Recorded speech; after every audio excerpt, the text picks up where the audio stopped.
Hey everyone, welcome to our channel.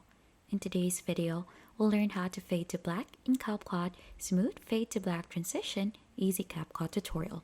So for us to be able to begin, just head onto your CapCut app, and once you're already in, it's time to import in here the clip that you want to use. So for example, I have this example video in here. You could import your own by clicking onto this blue icon in here to browse onto the different files that is available onto your device. Once you have added a clip, just simply drag and drop it over here onto the timeline to add it just like that.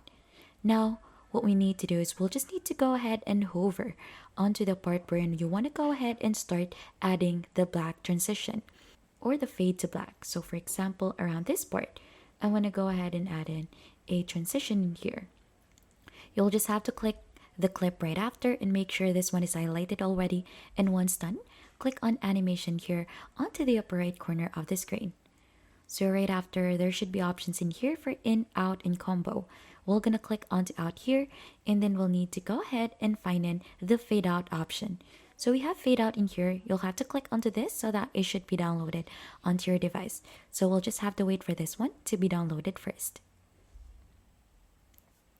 So that is the preview on how it should look like. So once you have added this already, you'll have to click onto that once it is downloaded, and this is how it should look like. As you can see, it added a smooth fade to black transition in here, and if you want to adjust its duration, you'll just have to go ahead and make this longer. So we could add around 2 seconds in here, just like that. And as you can see, it will also adjust the transition. And that is how to fade to black in CapCut or smooth fade to black transition, easy CapCut tutorial. If you think this has been helpful, don't forget to hit the like, subscribe, and we'll see you on to our next video.